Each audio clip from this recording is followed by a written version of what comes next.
금요 경건의 시간입니다. 기도하고 이 시간 시작하도록 하겠습니다.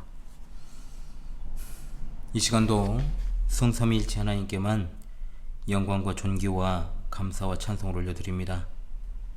2월에 벌써 첫 금요일 밤을 맞이하였습니다. 우리의 지나온 시간 가운데 우리와 함께 하신 하나님의 크신 은혜와 사랑에 참으로 감사합니다.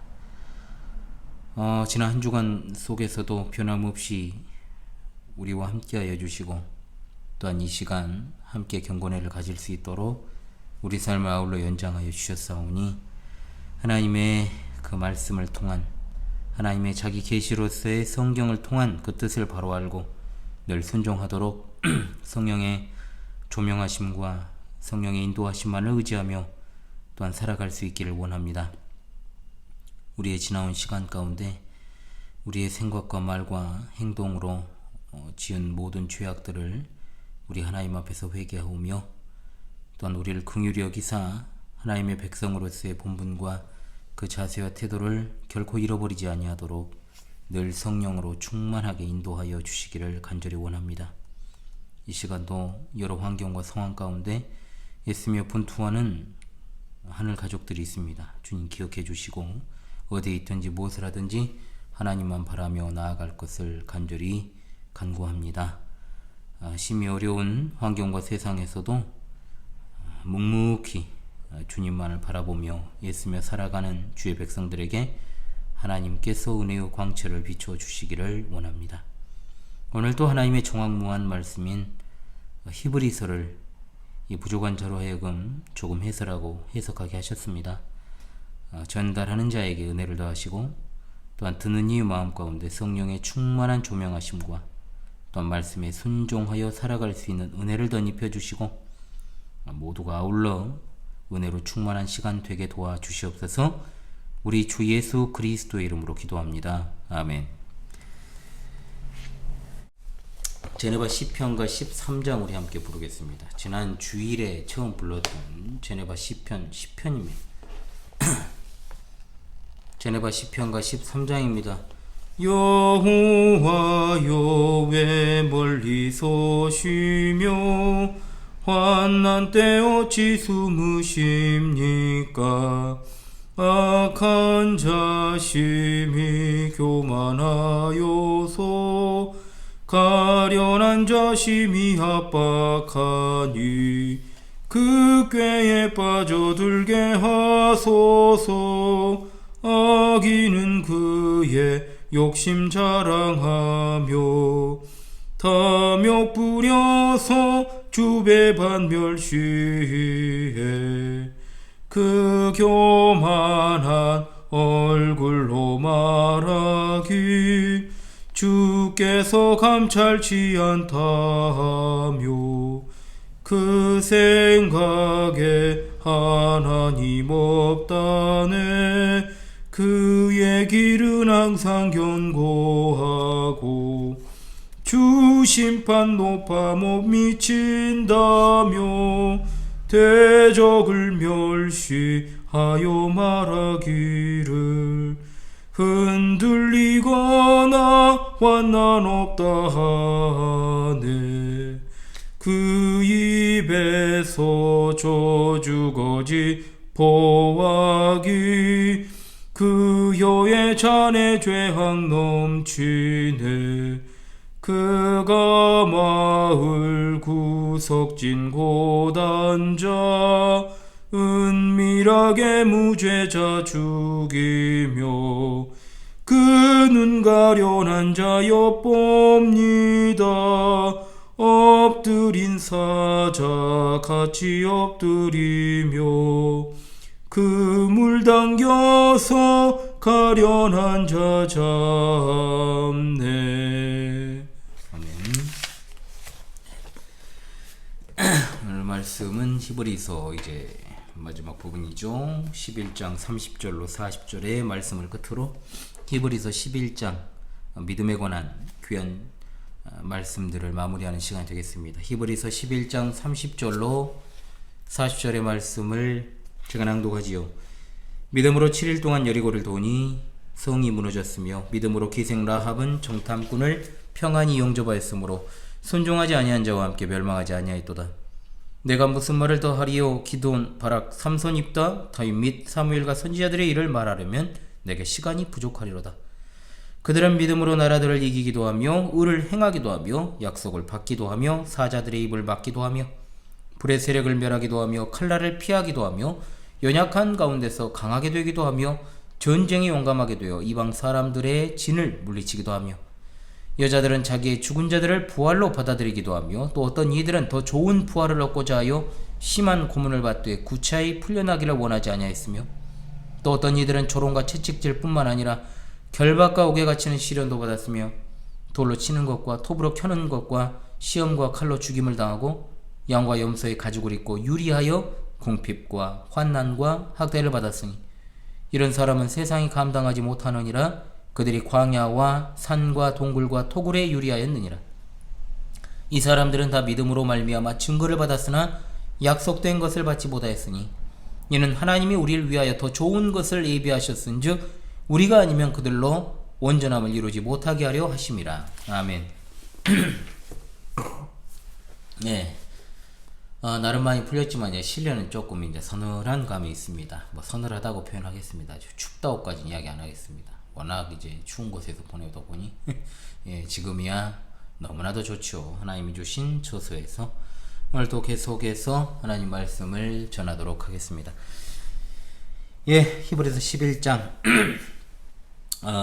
마침내 구약의 믿음의 선진들을 통해서 믿음의 본질을 보여주시는 히브리서 11장 마지막 부분에 이르게 되었습니다.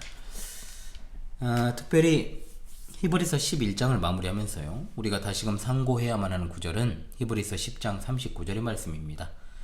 우린 뒤로 물러가 멸망할 자가 아니요 오직 영혼을 구원함에 이르는 믿음을 가진 자니라. 아멘.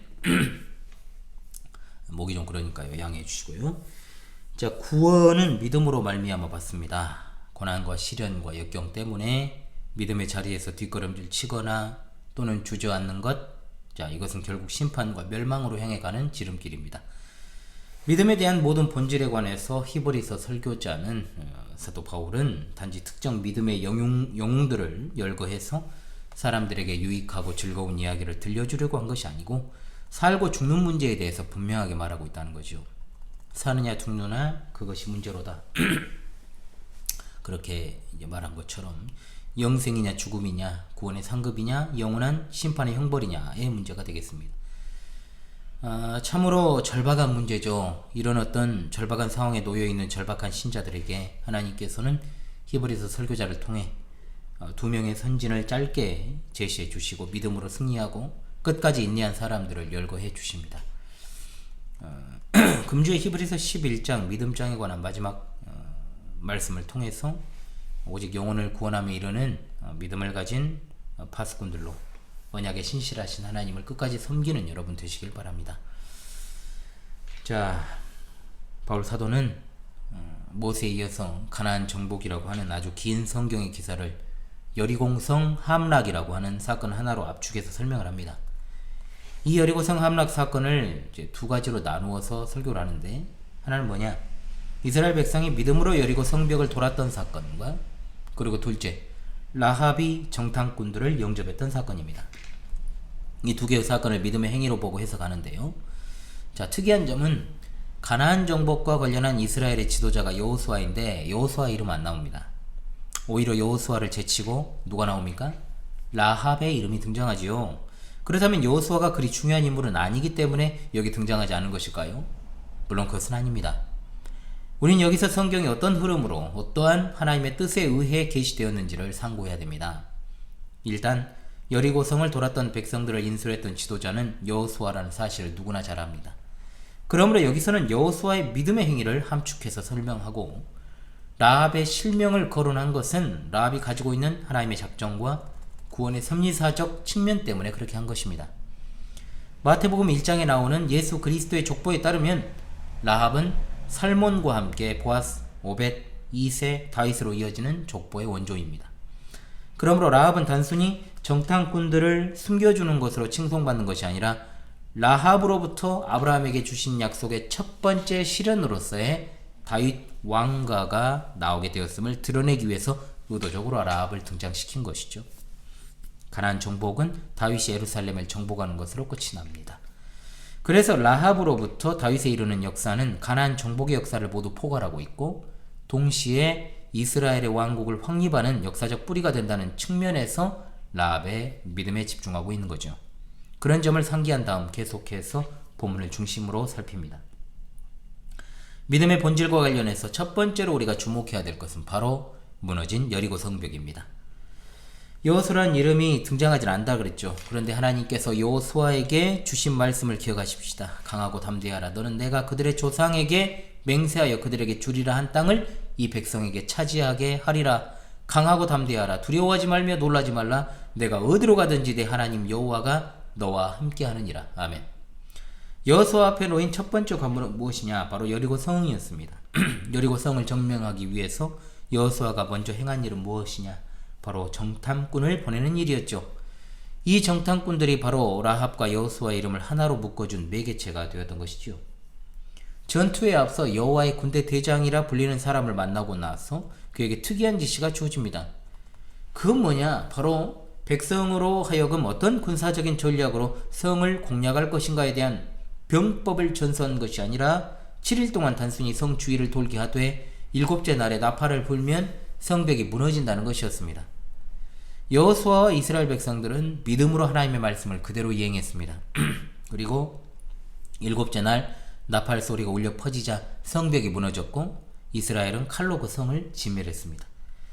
세계 역사상 어떤 전투에서, 어떤 성을 상대로 한 전투에서 나팔을 불었다고 성벽이 무너진 전사가 있습니까? 하나님의 약속을 믿는 것이 믿음인 줄로 압니다.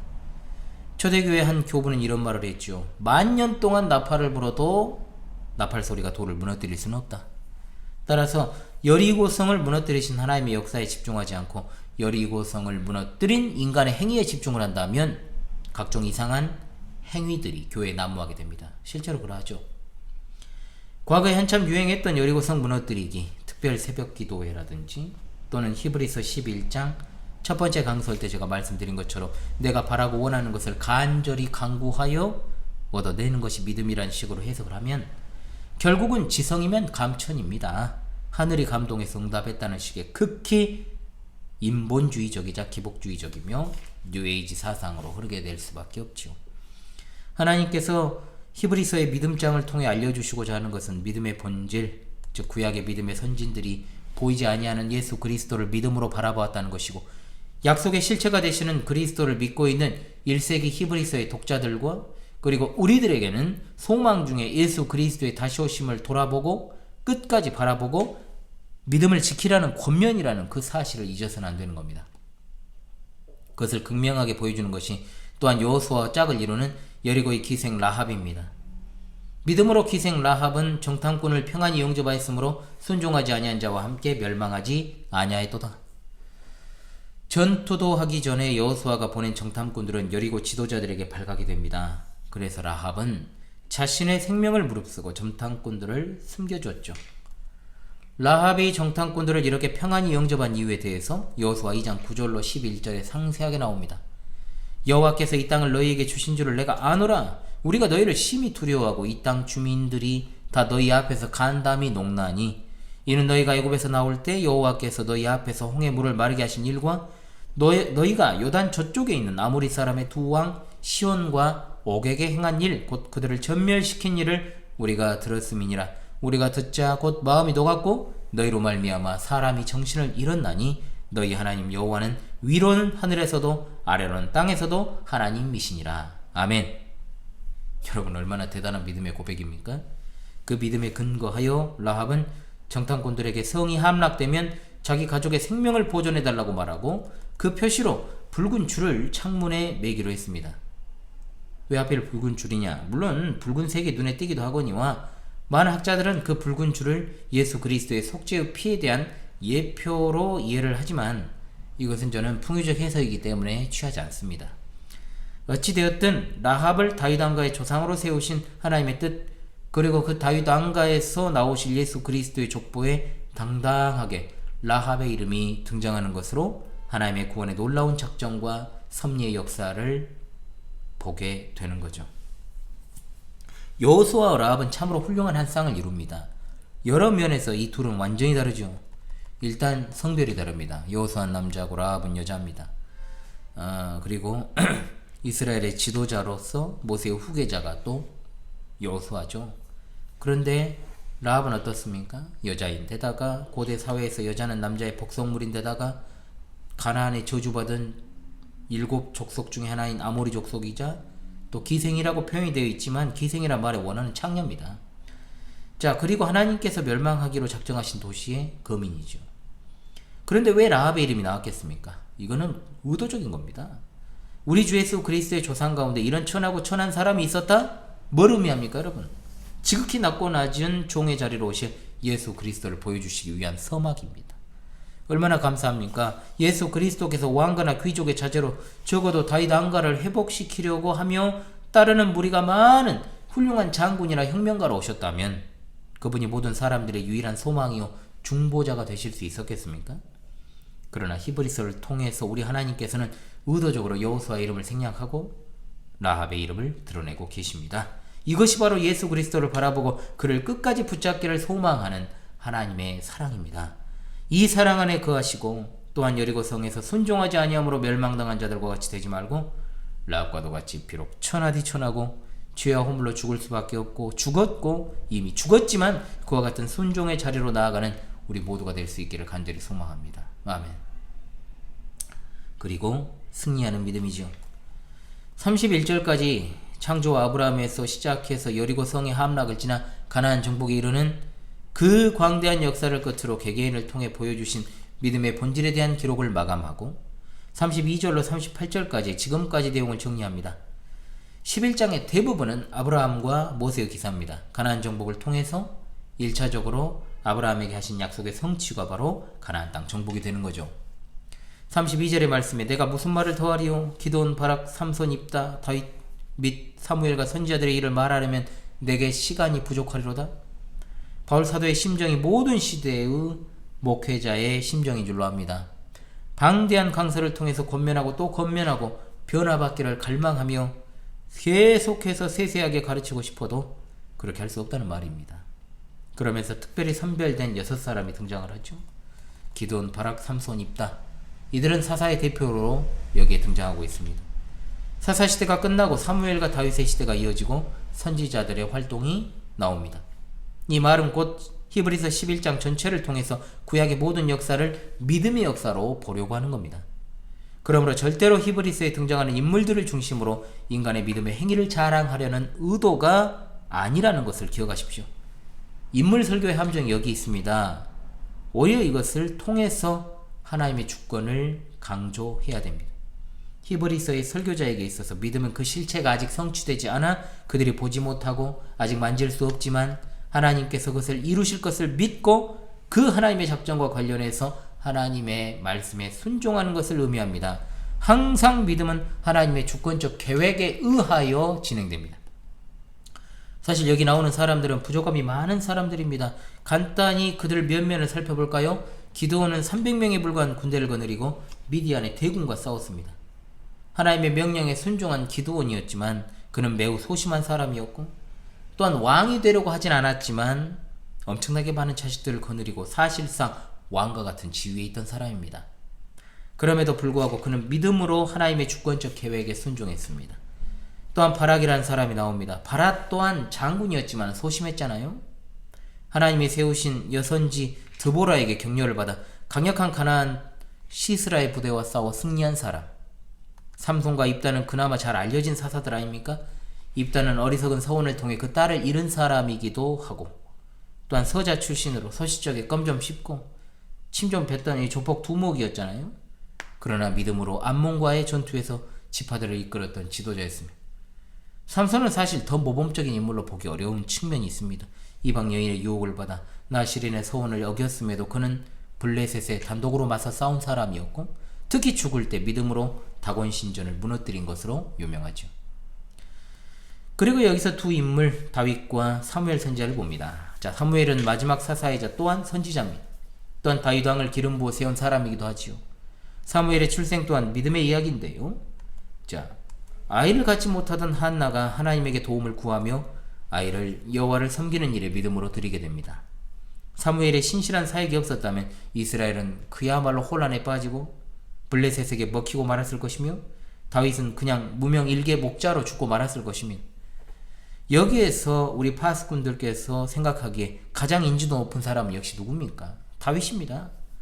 다윗은 여호와 하나님의 마음에 합한 자라는 명칭을 부여받았던 사람입니다. 믿음으로 거인 골리앗을 죽였던 다윗의 삶은 예수 그리스도를 예표하는 중요한 그림자가 됩니다. 비록 다윗은 부활을 전장에서 죽게 하고 그의 아내를 빼앗은 참으로 중범죄자였지만 그럼에도 불구하고 그는 구약 성경에서 전형적인 믿음의 사람이었습니다. 하나님의 무수한 은혜들 가운데 몇 가지만을 들고 있는 가운데 교회는 언제나 믿음에 의해 보호받아왔다는 사실과 또한 우리들에게도 하나님의 인내하심을 아는 것 외에 다른 길은 없음을 알려주십니다. 믿음으로 나라들을 이기고 의를 행하기도 하며 사사들이 믿음으로 승리하였다는 것을 보여줍니다. 또한 다윗과 솔로몬에게 해당하는 말입니다. 이스라엘 역사의 초기에 전쟁에서 승리하는 것이 믿음이 낳은 업적 중에 하나이니까요.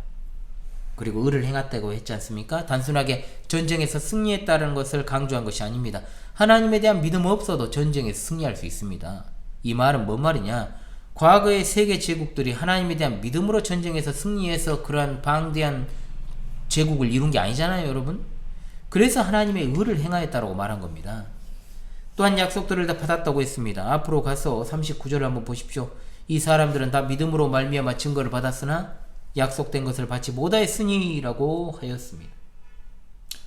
자, 13절에서도 이미 말씀했습니다. 실로 그리스도인의 믿음이라고 하는 것은 하늘에 이르기까지 궁극적으로 이루어지지 않을 약속을 고대하는 것을 의미합니다. 그럼에도 불구하고 믿음의 수많은 선진들은 약속의 실현을 보았습니다. 내다보았죠.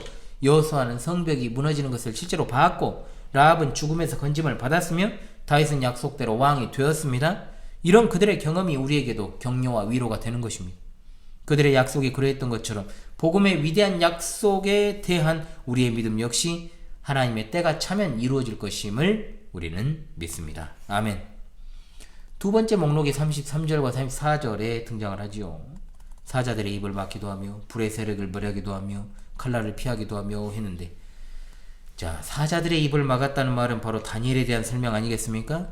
여호와 하나님을 예배하는 일을 금하는 왕의 명령을 거부한 다니엘이 사자굴에 던져졌습니다. 그러나 하나님이 사자의 입을 막으셨고 다니엘은 거기서 무사히 벗어날 수 있었습니다. 다니엘의 세 친구인 사드락, 메삭, 아벳느고도 하나님을 부인하라고 하는 그 명령에 순종하지 않으므로 평소보다 7배나 뜨거운 풀무불에 던져졌지만 하나님이 그들과 함께 하심으로 그 셋을 보호하셨고 세 사람은 무사히 거기서 건짐을 받았습니다. 이것을 통해서 바울 사도는 이 위대한 믿음의 간증을 기억하고 또 기억하라고 권면하고 있습니다.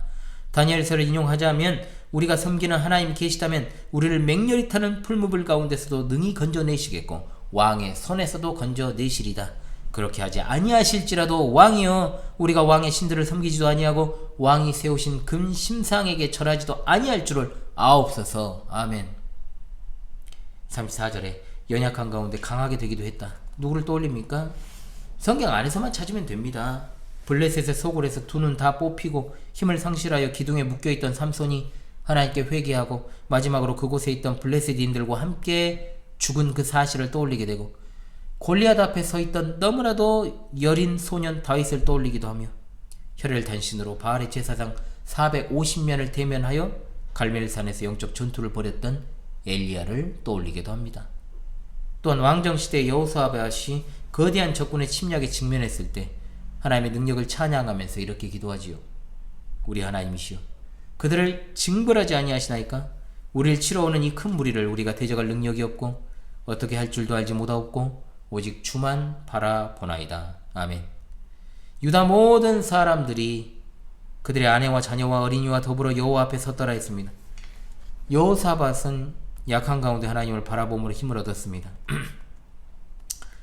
여호와 하나님께서 이 경건한 왕에게 선지자를 보내 응답하십니다. 너희는 이 큰 무리로 말미암아 두려워하거나 놀라지 말라. 이 전쟁은 너희에게 속한 것이 아니요 하나님께 속한 것이니라. 아멘. 하나님께서 구약의 선진들에게 이와 같은 방식으로 일하셨다면 우리도 똑같은 믿음의 눈으로 하나님을 바라보며 우리 앞에 펼쳐진 위협과 위험을 마주해야 될 줄로 압니다. 그렇다면 우리 또한 같은 방식으로 역사하시는 하나님을 발견하게 될 것임을 절대로 믿어 의심치 마십시오.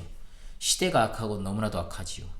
우는 사자와 같이 삼킬자를 두루 찾으며 택자들까지도 미혹하려 하는 사탄에게서 승리할 유일한 힘은 바로 믿음의 눈으로 하나님을 바라보는 것임을 믿으시기 바랍니다. 아멘.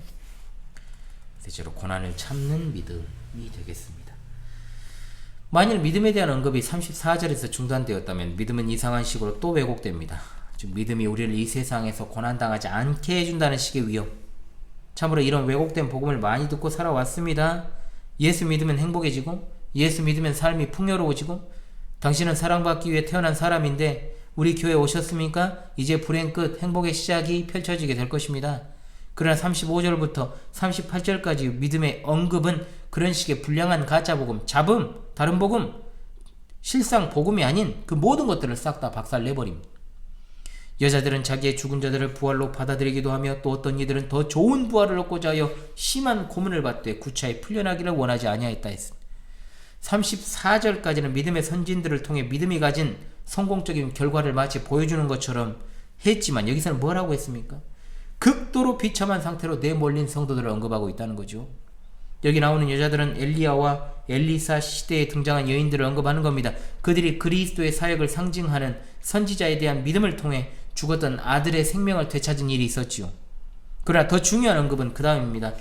죽음의 처에서도 더 좋은 부활을 얻기 위해 믿음으로 끝까지 싸워 정복당하지 않고 계속 견뎌냈다는 것을 보여줍니다.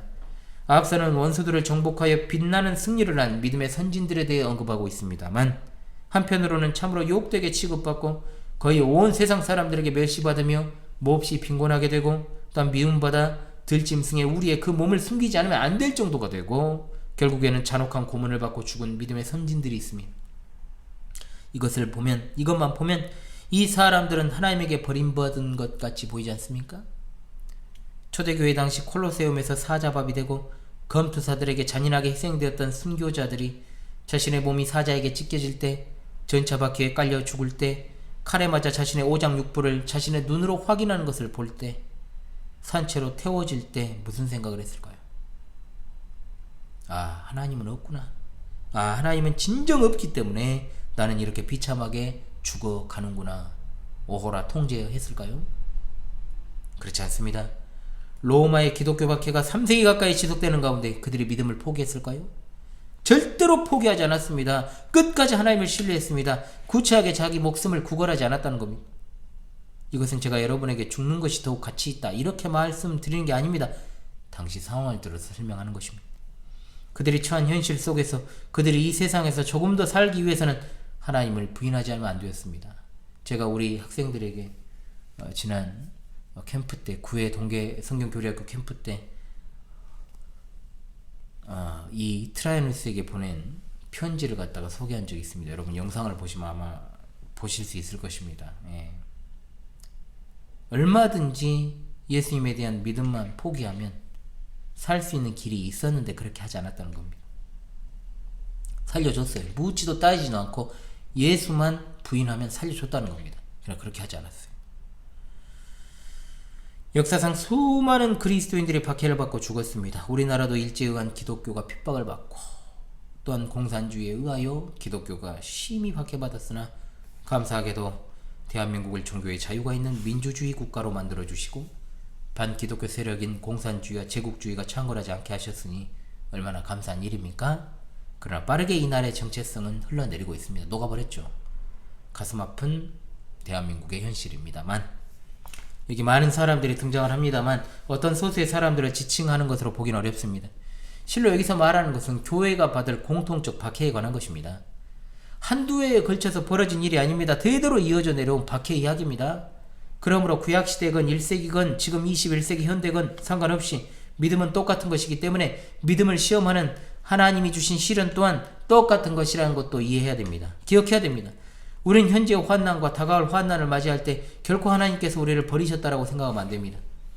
우리는 우리들 이전에 우리가 받았고 또한 받을 수 있는 많은 고난을 참고 견뎌낸 거룩한 조상들을 인도하시고 보호하신 분이 하나님이심을 알기 때문에 그렇습니다. 어떤 이들은 조롱과 채찍과 결박과 옥에 갇히는 시련을 받는데 딱 떠오르는 사람이 누구냐? 에레미야입니다. 선지자 스가랴가 돌에 맞아 죽임당하고 톱으로 켜서 죽은 사람 바로 이사야입니다. 또한 헤롯에게 칼로 죽임당한 야고보가 있죠. 양과 염소의 가죽을 입고 유리하여 궁핍과 환난과 박대를 받으면서 정말로 믿음을 지킨 이들이 있습니다. 그러면서 38절에 괄호로 되어 있는 삽입구가 있습니다. 뭡니까? 이런 사람은 세상이 감당하지 못하느니라. 이 말이 무슨 말일까요? 믿음으로 살아가는 사람들이 이 세상과 어떤 상관관계를 가지고 있느냐 이 말입니다. 세상은 그들에게 가치가 없는 곳입니다. 그냥 이 기록을 보면 믿음의 사람들이 세상으로부터 버림받은 것처럼 보입니다만 실상은 세상이 그들에게 가치가 없는 곳입니다. 우리가 이런 말 잘합니다. 반에서 왕따당한 학생이 역발상을 해가지고요. 도리어 자신이 반 전체를 왕따시켰다라고 생각하는 거죠. 세상이 그대를 속일지라도를 부르며 비관적으로 살아가던 제 친구가 있었습니다.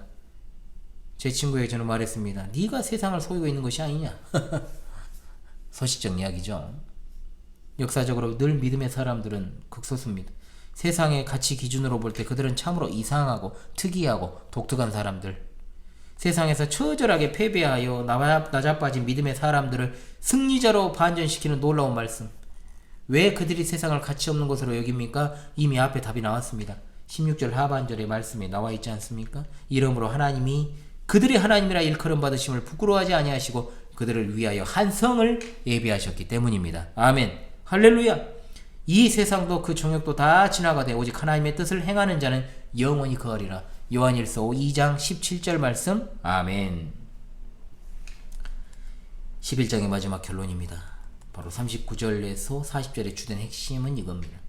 바로 앞에서 그렇게 열거한 모든 믿음의 사람들은 약속을 받지 못했다는 거죠. 그들은 보이지 않는 약속의 실체를 믿음으로 받았을 뿐 약속 그 자체를 받지 않았다는 말입니다.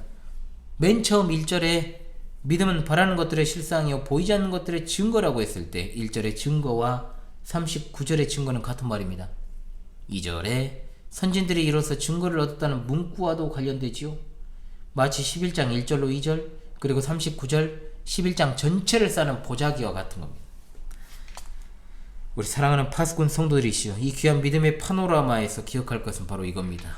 뭐냐? 첫째, 가장 중요한 건 우리가 처한 상황이 아닌 하나님에 대한 우리의 믿음이라는 사실입니다. 그리스도교의 신앙이 이 세상에서 위로를 보장하지 않습니다. 어떤 이들은 고통에서 구원받지만 어떤 이들은 고통에 처하기도 하십니다.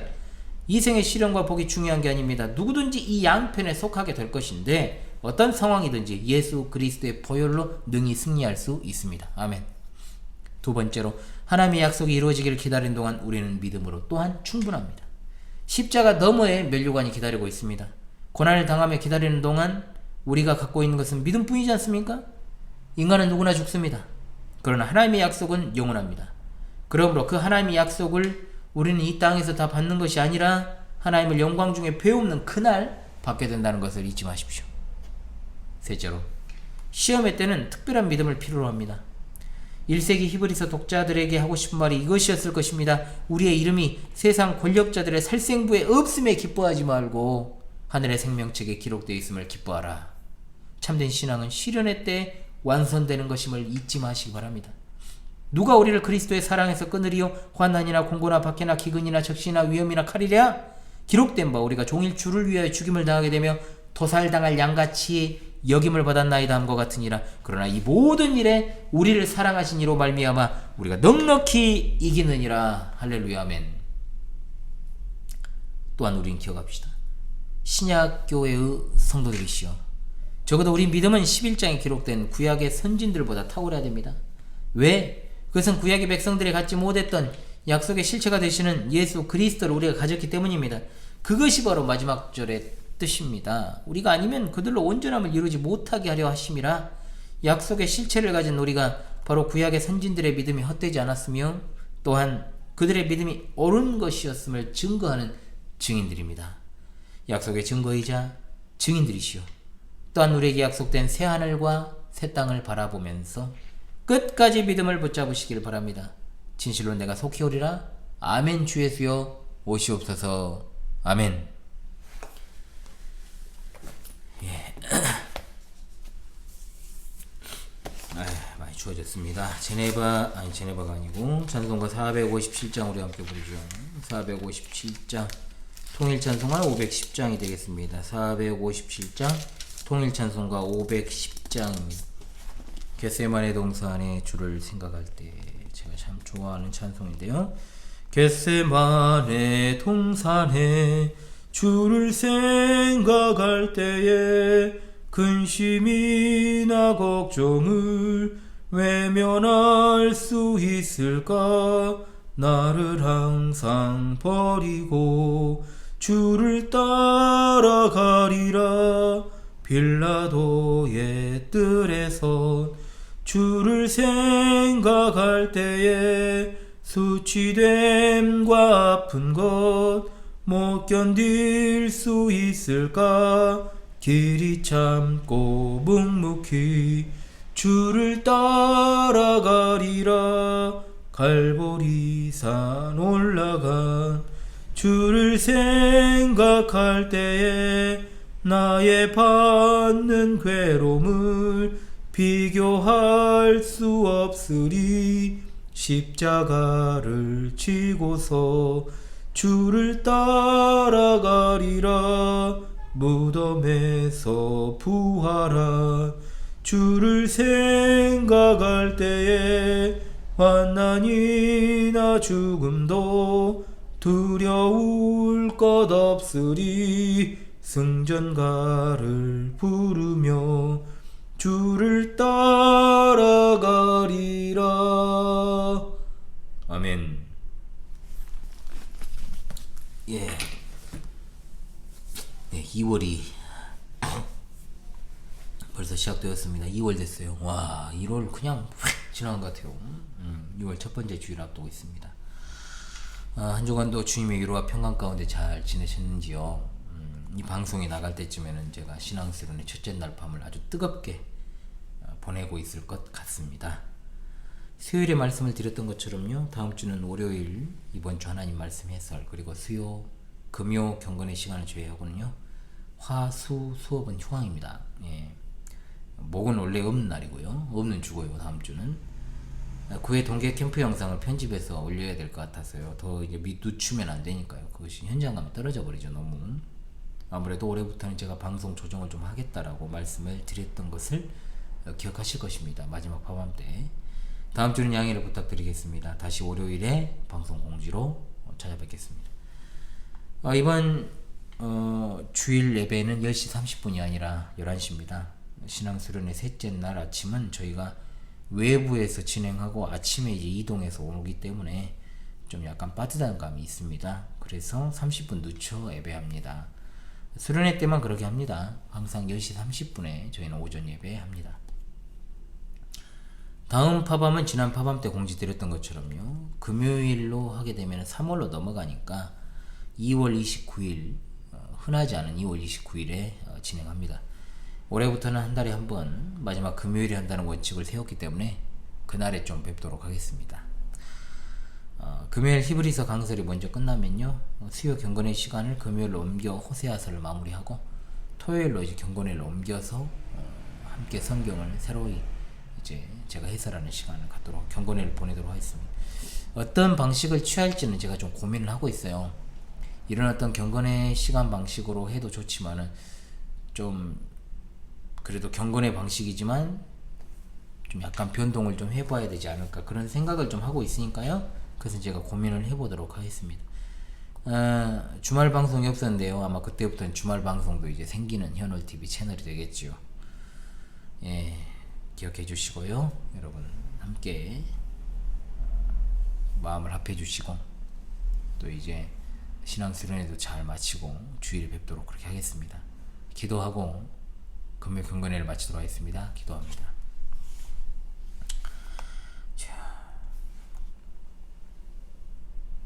이 시간에도 우리로 하여금 말씀의 식탁에서 먹여주신 그 하나님의 은혜를 생각합니다. 구약의 선진들을 통해서 믿음의 본질과 성격, 그리고 그들과 우리의 믿음이 다르지 않음을 알게 하시니 감사합니다. 약속의 증거이자 또한 증인으로 새하늘과 새 땅 바라보면서 끝까지 우리가 붙들 것은 믿음뿐임을 잊지 말고 우리 주님 영광 중에 다시 오실 그날을 대망하면서 살아갈 수 있게 도와주시옵소서. 시련과 고난과 핍박 속에서도 끝까지 믿음을 잃어버리지 않는 우리 신앙 선배들의 삶을 절대로 쉽게 판단하지 말게 하시고, 우리가 이 시대에 겪었고 겪고 있고 겪게 될 많은 시련 앞에서 담대하게 맞서 싸우는 원동력으로 우리 심령에 장착할 수 있게 도와주시옵소서. 하나님의 은혜 가운데 오늘 하루도 이렇게 마무리합니다.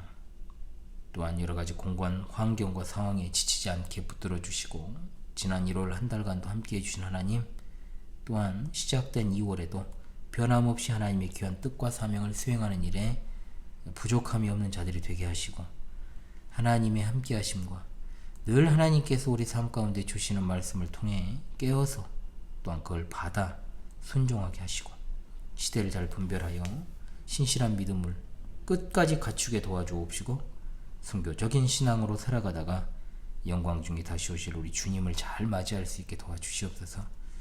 우리 하늘 가족들 한 사람 한 사람을 기억하시고, 여러가지 어려운 삶과 환경에 있고 또한 특별히 병상에 있는 이들을 붙들어 주시기를 원합니다. 그들의 애환과 고통을 아시는 하나님, 살펴주시고 안위하여 주시고 치료하여 주시고 또한 회복시켜 주시기만을 간절히 원합니다.